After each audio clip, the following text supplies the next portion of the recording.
Senhora do Carmo, rogai por nós. Nossa Senhora do Carmo, Rogai por nós.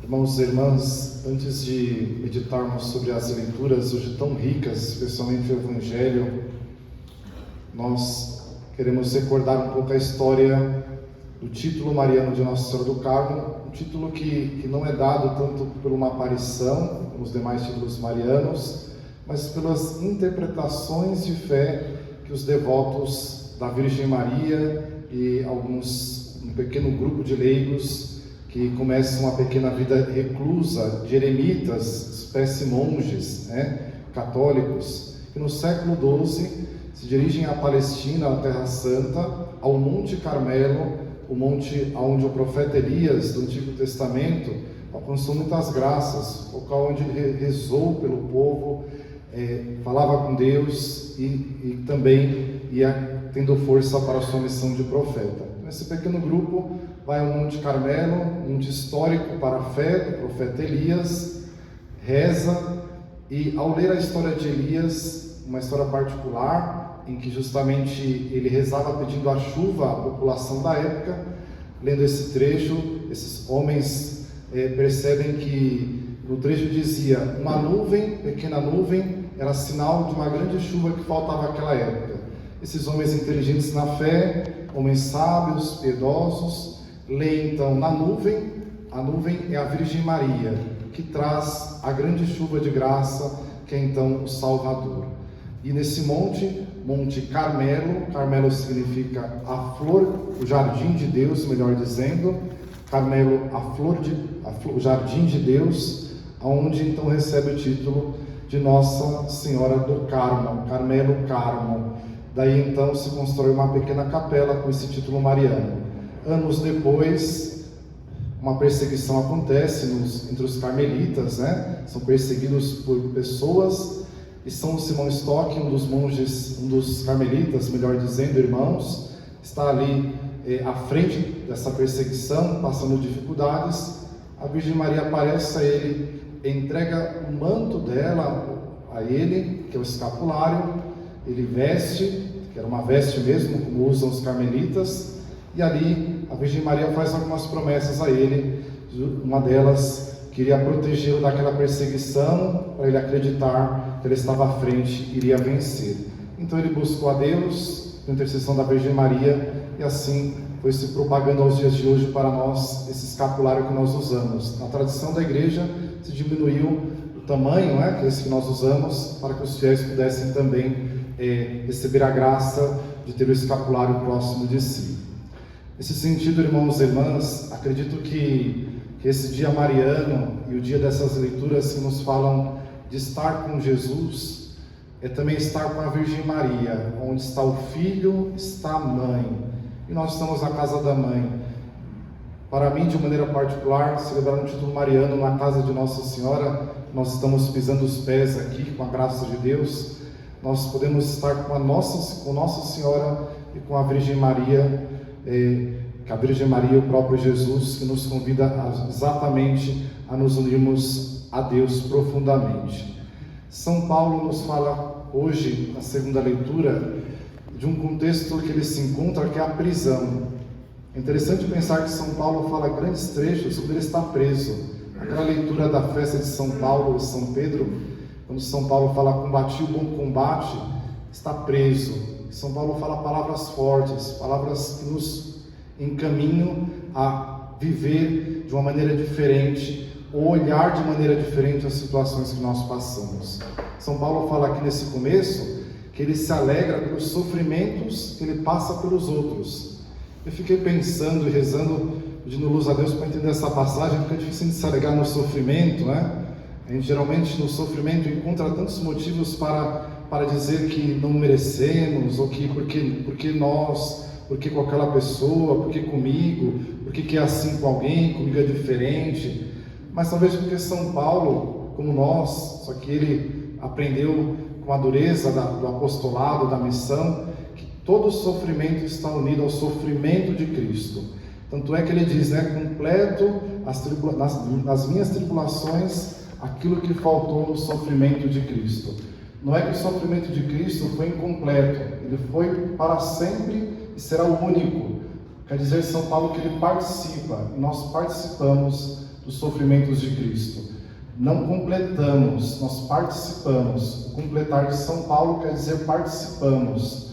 Tanto é que ele fala, participamos como a igreja. Se lemos a frase até o final, vemos que ele fala, participamos como a igreja, ou completamos como a igreja, isto é, como membros que esperam olhar mais para Jesus, para que os sofrimentos não sejam meros pesos, mas que acolhamos o sofrimento como um meio de nós vermos o próprio Jesus conosco.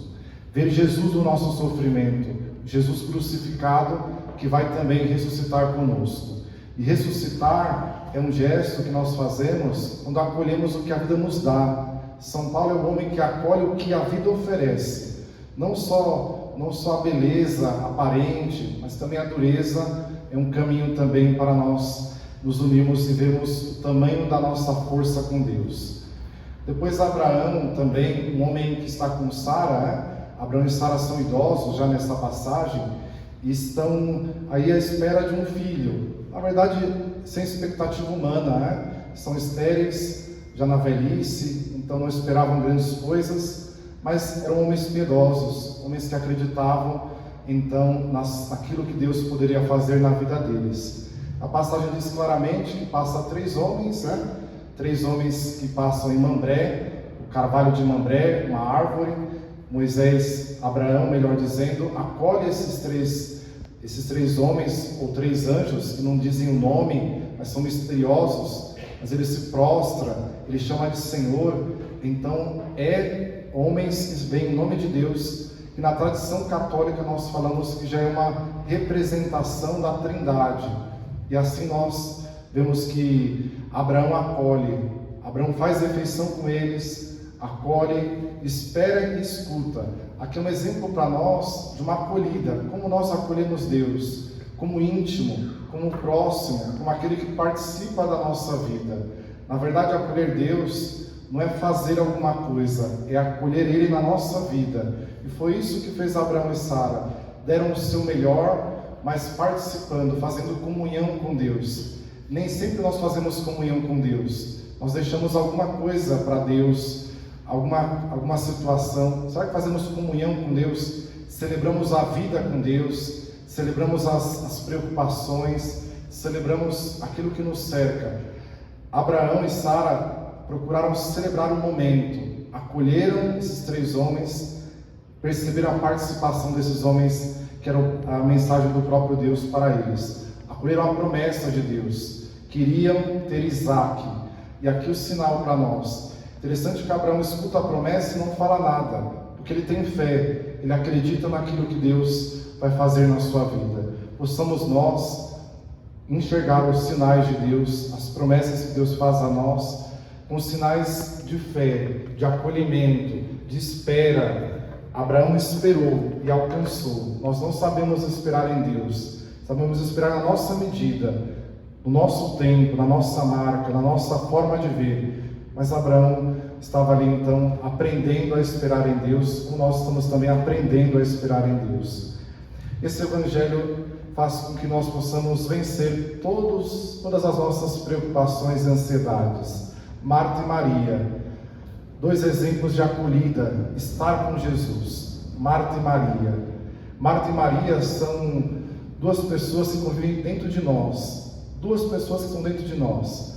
Marta é a mulher agitada, a mulher que está preocupada com aquilo que acontece, quer acolher bem, quer ser serviçal, quer dar a maior hospitalidade a Jesus, quer oferecer o melhor ao Senhor na sua atividade.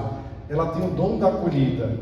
E Maria sabe contemplar. Jesus acolhe as 2 formas, mas fala que então é necessário, além de fazer, contemplar para fazer, ou seja, rezar para fazer.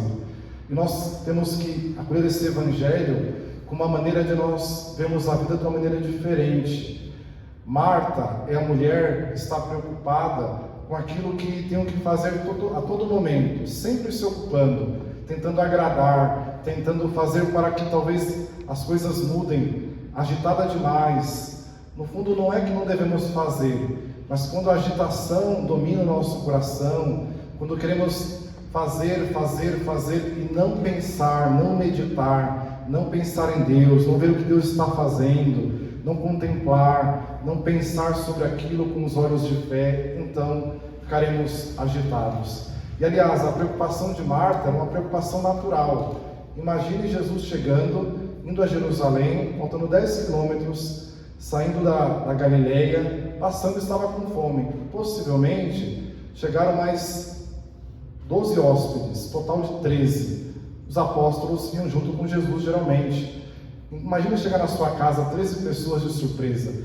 Então, a preocupação era natural de Marta, estava aqui querendo receber bem. Se no nosso tempo é difícil acolher 13 pessoas e chegam de maneira inesperada, imagina no tempo de Jesus, em que não se havia todas as condições que nós temos para ligar para um iFood ou chamar uma pizza, né? Vamos ter que aprender a acolher com aquilo que vem naquele momento. Mas veja, Marta se deixou agitar, sabendo que Jesus estava ali, porque não escutou Jesus. E no fundo é isso que falta a nós, escutar Jesus. Não escutamos Jesus muitas vezes nas nossas orações. Falamos tudo a Jesus, mas será que silenciamos? Será que escutamos a voz do Evangelho, a voz da igreja, a voz do Papa? A voz do Papa ainda é a voz de Cristo para nós, é uma voz segura, a voz das pessoas que nos orientam na fé, a voz de Deus. Em primeiro lugar é sempre o Evangelho, e as vozes que estão em sintonia com o Evangelho. Que voz nós escutamos? É a voz do nosso barulho interior? É aquela voz da agitação? É aquela voz do que eu vou fazer? O que mais uma vez eu vou ter que me preocupar? Que voz nós escutamos? No nosso interior, Deus está falando conosco todos os dias, mas nem sempre nós estamos escutando. Por isso Jesus fala que Maria alcançou a parte necessária, uma só coisa é necessária, e depois cuidou daquilo que não vai se perder, porque aprendeu a escutar e a fazer. Possamos nós entender qual é a nossa ansiedade, qual é a nossa preocupação, e ao mesmo tempo nos perguntar a Jesus o que o Senhor está pedindo a nós, não o que nós queremos fazer, porque às vezes o que nós queremos fazer não é o que talvez seria o melhor, não é que os nossos sentimentos são sempre verdadeiros, legítimos. Escutar a voz de Jesus, escute mais a voz de Jesus. E se nós escutamos a voz de Jesus, escutaremos também o nosso próximo. Aos casados, escutem uns outros. Escutar sem censura, escutar sem repreensão, escutar. Nós escutamos o nosso próximo, escutamos também Deus falando algo a nós. Sempre uma advertência escutar o nosso próximo. Escutar a Jesus não é se distanciar das pessoas, mas é se fazer mais próximo, numa escuta atenta, numa escuta que tem tempo para escutar as pessoas, em nome do Senhor, que escuta cada um de nós. Aprendamos a escutar como a Virgem Maria nos escuta, como o Senhor nos escuta, lembrando que o caminho nosso não é o caminho do fazer, mas é o caminho de aprender a ver com Jesus o que devemos fazer. Que assim seja. Amém. Nós